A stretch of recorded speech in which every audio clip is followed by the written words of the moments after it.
So hello guys, welcome to my YouTube channel and स्वागत है आपका आप ही के चैनल पे। मैं अमित मंत्रवाल दोबारा आज आपके साथ एक और नई वीडियो के साथ, एक और नए मोटिवेशन के साथ। आज का टॉपिक बड़ा सिंपल सा है। बहुत बार ऐसा होता है कि हम लोगों के कन्वीनियंस के अकॉर्डिंग अपना फ्यूचर डिसाइड करते हैं और शायद लोगों की जजमेंट के अकॉर्डिंग हम अपने डिसीजन चेंज कर लेते हैं। इसी से रिलेटेड आज का टॉपिक है और टॉपिक को ज़्यादा ना स्ट्रेच करते हुए मैं मेन टॉपिक पे आता हूँ। एज़ यूजुअल एक और कहानी, एक और लर्निंग्स, एक और नया मोटिवेशन।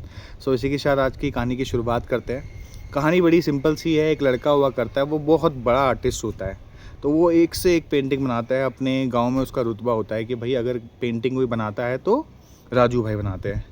तो राजू भाई एक दिन जाते हैं अपने गुरुजी के पास एंड गुरुजी को बोलता है कि गुरुजी मैंने ना एक एक्चुअली पेंटिंग बनाई है, तो आप थोड़ा सा बताएंगे कि इसमें मुझे क्या सही करना है या क्या गलत है, या मैंने अच्छा किया है कि नहीं किया है। तो गुरुजी उसको बोलता है कि यार देख बेटा, मैं कौन होता हूँ तेरे को जज करने वाला। एक काम कर, तू आज लोगों को जज करने का मौका दे दे। तो कहता है अच्छा, तो क्या करना पड़ेगा उसके लिए। तो कहता है कि एक काम करो, तुम 2 दिन के बाद ना एक अच्छी सबसे अपना पूरा 100% दे के ना उस पेंटिंग को बनाओ और फिर उसके पास मेरे पास लेके आना। राजू पूरी रात भर दिन रात एक करके 2 दिन में एक बहुत अच्छी पेंटिंग बनाता है, मास्टरपीस। एंड मजनू वाली पेंटिंग नहीं है जो वेलकम में मजनू भाई ने बनाई थी, वो वाली नहीं, बहुत अच्छी पेंटिंग बना के आता है। तो जैसे ही वो पेंटिंग बना के आता है तो गुरुजी के पास जाता है, बोलता है गुरुजी आपने कहा था कि पेंटिंग बनाओ, तो मैंने पेंटिंग तो बना दी है। तो कहता है चलो ठीक है, कोई बात नहीं, तुमने पेंटिंग बना दी है तो तुम एक काम करो, तुम उसको ना यहाँ पे रख दीजिए, जो हमारे यहाँ पे चौक है गांव का, वहाँ पे रख दीजिए। और उस पेंटिंग के नीचे ना एक मार्कर ब्लैक कलर का वो भी रख देना, ठीक है। बट ध्यान रहे कि उसके नीचे एक ना डिस्क्लेमर डाल देना, एक नोट डाल देना। नोट ये डाल देना कि जिसको इस पेंटिंग में जहाँ जहाँ कमियाँ लग रही है ना, वहाँ वहाँ पे क्रॉस कर दे या टिक मार्क कर दे। तो वो ऐसा ही करता है जैसे बताया होता है गुरुजी ने। वो खुशी खुशी घर जाता है कि अरे आज तो बहुत बड़े व्यूज़ मिलेंगे, सारी चीज़ें होंगी। जैसे मैं वीडियोस बनाता हूँ तो मुझे लगता है कि अरे बहुत बढ़िया चल रहा है मेरा कंटेंट, तो अभी 20 मिलियन पे पहुंच जाएगा। तो वो भी इस उम्मीद से आता है कि लोगों को बड़ा पसंद आएगा, बड़े लोग खुश होंगे, बहुत सारी चीज़ें वो देखेंगे। तो वो खुशी खुशी घर जाता है। 2 दिन के बाद घर आता है। 2 दिन के बाद घर आता है। घर आने के बाद उसको ध्यान आता है कि अरे मैंने तो चौक पे पेंटिंग छोड़ी हुई थी। तो वो कहता है कि चलो यार अब पेंटिंग छोड़ी हुई थी, देख के आता हूँ क्या फ़ीडबैक है लोगों के। तो वो लोगों के फ़ीडबैक देखने के लिए जाता है। जैसे ही वो जाता है वहाँ पे उसकी आंखें शर्म से झुक जाती है। जैसे ही वो आंखें शर्म से झुकती है तो वो देखता है कि पूरी की पूरी पेंटिंग उसकी काली हो चुकी होती है। इतने सारे, किसी ने आँख बनाई थी उसने तो वहाँ पे टिक मार्क किया हुआ है, कहीं पे क्रॉस किया हुआ है, कहीं पे डॉट्स डाले हुए हैं, कहीं पे कुछ किया हुआ है। तो वो फ्रस्ट्रेट हो जाता है और वो रोते रोते गुरुजी के पास जाता है कि गुरुजी अगर आपको मेरी बेइज्जती करानी थी तो आप सीधा ही बोल देते कि अच्छी नहीं बनी हुई, तो आपने ये क्यों करवाया मुझसे। कहता है अरे कोई बात नहीं, ये तो होता रहता है, अभी तो जर्नी तुम्हारी स्टार्ट हुई है, तो इस जर्नी में तुम कहाँ इतना सोच रहे हो। एक काम करो, तुम इस बार 1 हफ्ते का टाइम लो और 1 हफ्ते के बाद दोबारा एक अच्छी पेंटिंग बनाओ। तो दोबारा जाता है, वो पूरी मेहनत डालता है। इस बार वो अपना 300% करता है और 300% देने के बाद वो एक बहुत अच्छी, मतलब जिसमें आप कमियां ना निकाल सको, वो पेंटिंग बना के लेके आता है। तो गुरुजी के पास वो दोबारा जाता है। कहता है गुरुजी अब ये बताओ ये कैसी है, मतलब सही बताना, ये तो अच्छी है ना, मतलब मुझे तो बहुत अच्छी लग रही है, सही बताना गुरुजी, बहुत अच्छी बनाई है ना। तो उसको लगता है कि गुरुजी उसको बोलेंगे कि हाँ बहुत बढ़िया बनाई है, अब तो तुम्हारा जीवन संवर गया है।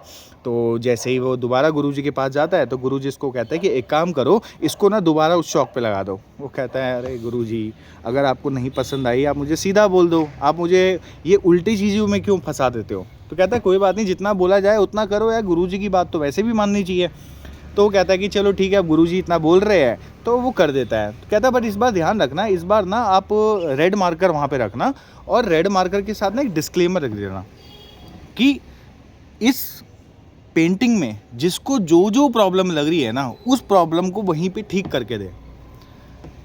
तो राजू परेशान होता है, वो मैसेज छोड़ के वहाँ पे चले जाता है। 2 दिन के बाद दोबारा आता है, वो देखता है उसकी पेंटिंग वैसे की वैसे ही रहती है। तो वो बड़ा खुश होता है और वो गुरुजी के पास भाग भाग के जाता है। तो गुरुजी बोलता है कि हाँ भाई क्या हुआ, क्यों इतना खुश हो। कहता है गुरुजी मेरी पेंटिंग सबको बहुत पसंद आई। कहता है दोस्त तुम्हारी पेंटिंग पहले भी बहुत अच्छी थी और अभी भी बहुत अच्छी थी। पहले क्या था, आपने लोगों को जज करने का मौका दे दिया, इसलिए उन्होंने यहाँ पे लांछन लगा दिए। बट दूसरे केस में आपने उनको बोला कि अगर आपको इसमें कोई प्रॉब्लम लगती है तो मुझे सॉल्यूशन प्रोवाइड करो। और जब हम किसी को सॉल्यूशन प्रोवाइड करने के कहते हैं तो किसी के पास सॉल्यूशन नहीं होता है। तो अल्टीमेटली मैं इस स्टोरी से ये समझाना चाह रहा हूँ कि आपकी लाइफ में आप जब दूसरों को पूछना शुरू करते हो कि क्या मुझे ये करना चाहिए, क्या ये मेरे लिए सही है, क्या ये मेरे लिए गलत है, तो अल्टीमेटली लोग आपको हमेशा गुमराह करेंगे। अब किसी को अपना दुख सुनाओ, वो दुख सुनने के बाद ना आपको बताएगा देख यार तेरे में तो प्रॉब्लम है, तेरा ही तो ये प्रॉब्लम है।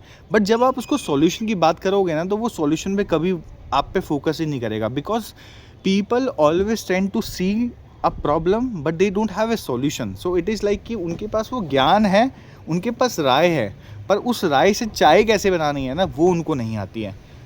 तो आप अगर अपनी लाइफ में, अपनी ज़िंदगी में अगर कोई डिसीज़न ले रहे हो, आप कुछ सोच रहे हो कि मैं अपनी लाइफ में ऐसा करूँगा या ऐसा करने वाली हूँ, तो उस टाइम पे आपको लोगों का सोचना ही नहीं है। क्योंकि जैसे ही आप लोगों को अपना कमांड दे देते हो तो अल्टीमेटली आप अपना सेल्फ रिस्पेक्ट, आप अपनी जो इम्पोर्टेंस है वो कहीं ना कहीं खो देते हो, और फिर आप अपनी दुनिया, अपनी ज़िंदगी लोगों के हिसाब से चलना शुरू करते हो। फिर जब आप लोगों की तरह चलना शुरू करते हो तो आप एक कठपुतली की तरह होती है, जैसा उनको आपको घुमाना है उसी तरीके से वो आपको घुमाएंगे। जैसे कि फॉर एग्जांपल मैं आपको इसका सॉल्यूशन बता देता हूँ। आप बोलोगे प्रॉब्लम तो बता दिया, सॉल्यूशन बताया नहीं, फिर वही ज्ञान दे दिया, जवाब दिया नहीं। तो मैं आपको एक छोटा सा एग्जांपल बताता हूँ जो मतलब मुझे बहुत अच्छा लगता है, और मैं अपनी बहुत सारी, पहले जब मैं सेमिनार्स लिया करता था तो मैं उस टाइम पे शेयर किया करता था, तो मैं दोबारा आपके साथ ये शेयर करना चाहता हूँ। जैसे कि मान के चलो ये मेरा हाथ है, राइट, एंड जब मैं हाथ को अगर देखता हूँ, अगर फॉर एग्जांपल मैं यहाँ पे चाकू मार देता हूँ आपसे बात करते करते, गुस्सा हो गया, नस काट ली मैंने अपनी, करेक्ट, खून बहेगा, रिपीटली खून बहेगा। तो मैंने क्या किया, इस पे अपना हाथ रख दिया, दूसरा हाथ रख दिया, कैन यू सी, राइट। तो मैंने अपना दूसरा हाथ रख दिया, तो क्या हुआ, खून बंद हो गया। But the moment I will remove my this finger, again that flow of blood will be there, right. तो अल्टीमेटली रुकने नहीं वाला। तो इसको मैंने परमानेंट सॉल्यूशन करने के लिए क्या करना पड़ेगा, मुझे डॉक्टर के पास जाना पड़ेगा, डॉक्टर के पास जाके अपनी प्रॉब्लम बतानी पड़ेगी, फिर वो पट्टी करेगा। तो what I did earlier, I was focusing on temporary solutions. To fix this problem I need to focus on the permanent solution. तो ऐसे ही जब आपकी लाइफ में कोई प्रॉब्लम आ रही है तो आप उसको इस तरीके से फिक्स करें कि वो आगे जाके लाइफ में कभी दोबारा एंटर ना करे।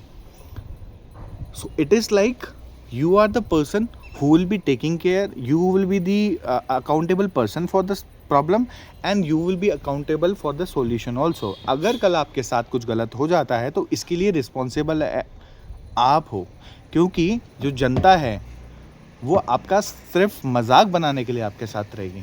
तो मेक श्योर कि आप अपनी लाइफ में कोई डिसीजन लेते हो, आपकी लाइफ में कोई प्रॉब्लम आता है, डोंट शेयर विद एनीवन। क्योंकि जब आप किसी को साथ शेयर करते हो ना तो वो आपको सॉल्यूशन से ज़्यादा आपको सिंपैथी देता है, और जब आप सिंपैथी लेते हो ना तो प्रॉब्लम क्या होती है, सिंपैथी के साथ प्रॉब्लम ये होती है कि वहाँ पे आप अपने इमोशंस को लूज़ आउट कर देते हो, एंड अल्टीमेटली आप सॉल्यूशंस की तरफ कभी फोकस ही नहीं कर पाते हो। तो मेक श्योर जैसे कि उस लड़के ने वहाँ पे लिखा कि भाई मुझे सॉल्यूशन दो, तो ऐसे ही अगर कोई आपको कोई ज्ञान दे रहा है, कोई आपको राय दे रहा है, आपको सुननी चाहिए, बट उसके पास एक वैलिड सॉल्यूशन भी होना चाहिए। ऐसा नहीं कि उसने बोल दिया कि हाँ ये है, तेरी प्रॉब्लम है, तू देख ले। You have to find those people who are giving you a solution for the same rather than they are giving you sympathy about your problem. So first of all you need to find those people, and if these people are not around you,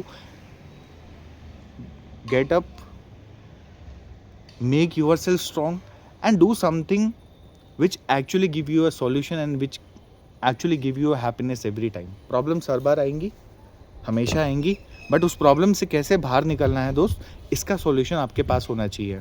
तो what is overall conclusion of this topic is like कि अगर कोई problem है तो उसका solution ढूंढो, उसको temporary बार बार उंगली से मत करो, उसको ठीक करो, पट्टी करो, क्योंकि आप उंगली करोगे तो कुछ टाइम के बाद फिर लोग भी आपके साथ उंगली करेंगे। तो इट्स बेटर कि आप वो ना करें। And that's all about for today, and I hope आपको वीडियो समझ आया होगा।